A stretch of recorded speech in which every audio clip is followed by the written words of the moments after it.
सोचो, एक बड़े हॉल में दुनिया के लीडर्स इकट्ठा बैठे हैं। हर कोने से आई हुई सरकारें गरम गरम बहस कर रही हैं ताकि धरती को ज्यादा गर्म होने से बचा सकें।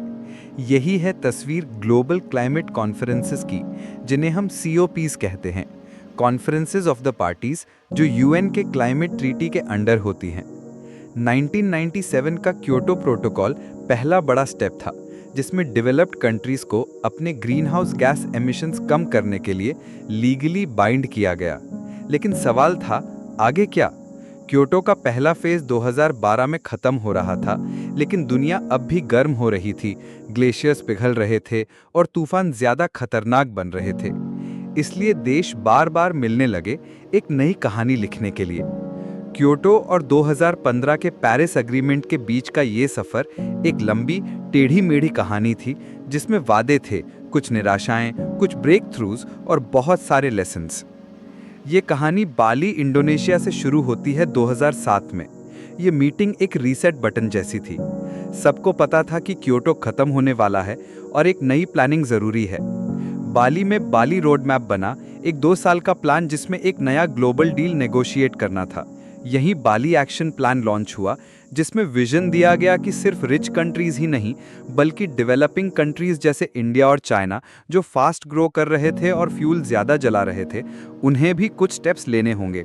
बाली ने नए आइडियाज भी दिए, जैसे गरीब देशों को फ्लड्स और ड्राउट से बचाने के लिए फंड्स देना, ग्रीन टेक्नोलॉजीज ट्रांसफर करना और फॉरेस्ट्स को बचा के एमिशंस कम करना। सोचो, जैसे दुनिया एक रफ स्केच बना रही हो एक नए क्लाइमेट ब्लूप्रिंट का। 2 साल बाद 2009 में कोपेनहेगन आया। ये क्लाइमैक्स जैसा लग रहा था। एक्सपेक्टेशंस बहुत हाई थी। बराक ओबामा और बेसिक कंट्रीज के लीडर्स सब वहां थे। लोगों को लगा कि अब एक लीगली बाइंडिंग एग्रीमेंट पक्का बन जाएगा। लेकिन रिजल्ट आया सिर्फ एक पॉलिटिकल कॉम्प्रोमाइज, कोपेनहेगन अकॉर्ड। ये लीगली बाइंडिंग नहीं था, सिर्फ एक हैंडशेक डील थी। फिर भी एक इंपॉर्टेंट लाइन उसमें लिखी गई कि दुनिया को टेम्परेचर राइज को 2 डिग्री सेल्सियस के नीचे रखना होगा। डेवलप्ड कंट्रीज ने 2020 तक एमिशंस कट करने का टारगेट दिया और डेवलपिंग नेशंस ने नेशनली अप्रोप्रिएट मिटिगेशन एक्शंस का वादा किया। मतलब वो अपनी कैपेसिटी के हिसाब से स्टेप्स लेंगे, ग्रोथ कॉम्प्रोमाइज किए बिना। कोपेनहेगन ने फाइनेंस के सीड्स भी बोई। 2010 से 2012 के लिए $30 बिलियन का प्रॉमिस और 2020 तक $100 बिलियन हर साल का लॉन्ग टर्म गोल। ये एक ऐसी मोमेंट थी जिसमें फ्रस्ट्रेशन और होप दोनों थे। जैसे क्रिकेट मैच ड्रॉ हो जाए लेकिन क्राउड फिर भी चीयर करे क्योंकि गेम तो हुआ। फिर 2010 में कैनकून आया, जो कोपेनहेगन के बाद एक हीलिंग समिट जैसा था। यहाँ पहली बार डेवलप्ड और डेवलपिंग दोनों कंट्रीज एक कॉमन फ्रेमवर्क में अग्री हुई। सब देश अपने क्लाइमेट एक्शंस ऑफिशियली रिपोर्ट करने लगे, कुछ इंटरनेशनल चेक इन के अंडर। कैनकून में कुछ बड़े इंस्टीट्यूशंस पैदा हुए। ग्रीन क्लाइमेट फंड, जिसमें billions of dollars developing countries के क्लाइमेट प्रोजेक्ट्स के लिए चैनल किए गए। टेक्नोलॉजी मैकेनिज्म, जिससे क्लीन टेक्नोलॉजी स्प्रेड हो, और कैनकून अडेप्टेशन फ्रेमवर्क, जिसमें वल्नरेबल कंट्रीज को फ्लड्स और सी लेवल राइज जैसी प्रॉब्लम्स के लिए सपोर्ट मिलने लगा। कैनकून ने दिखाया कि चाहे बड़े ब्रेक थ्रूज मुश्किल हों, लेकिन step by step progress possible है। 2011 में डर्बन एक और टर्निंग पॉइंट था।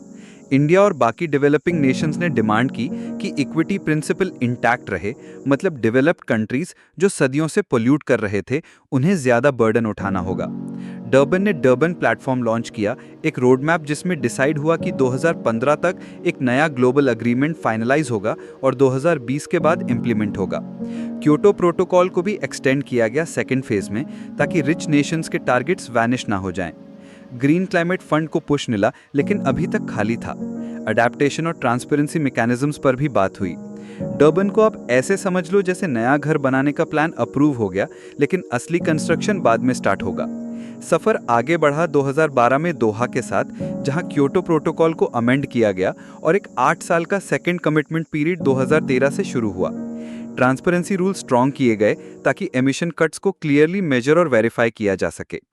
न्यू इंस्टीट्यूशंस जैसे climate technology centre and network बनाए गए, जिससे इनोवेशन शेयर किए जा सकें।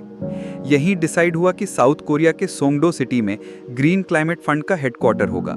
लेकिन क्रिटिक्स ने नोट किया कि क्योटो का सेकेंड फेज कम कंट्रीज कवर करता था, क्योंकि कुछ डेवलप्ड कंट्रीज पीछे हट गए थे। 2013 का वॉर्सो समिट फॉरेस्ट और फाइनेंस के करीब आया। Warsaw framework for red plus agree हुआ, जिसमें डेवलपिंग कंट्रीज को पे किया जाएगा अगर वो फॉरेस्ट प्रोटेक्ट करके डिफॉरेस्टेशन कम करेंगे। फॉरेस्ट के बिना लगभग 20% ग्लोबल CO2 एमिशंस होते हैं, इसलिए ये बड़ा स्टेप था। वॉर्सो ने फाइनेंस के इशू को भी पुश किया, reminding developed countries of their $100 billion annual goal by 2020।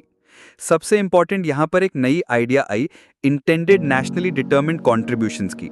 मतलब हर देश अपने क्लाइमेट प्लेजेस खुद बना के टेबल पर रखेगा, 2015 के बड़े पेरिस डील से पहले। सिंपल शब्दों में वॉर्सो ने कहा, सब अपने क्लाइमेट कार्ड्स प्रिपेयर करो पेरिस के गेम के लिए। और फिर 2014 में लीमा ने स्टेट सेट किया पेरिस के लिए। लीमा में कंट्रीज ने INDCs का फॉर्मेट अग्री किया। डेवलप्ड और डेवलपिंग दोनों ने कमिटमेंट्स दिए, चाहे वो बाइंडिंग नहीं थे।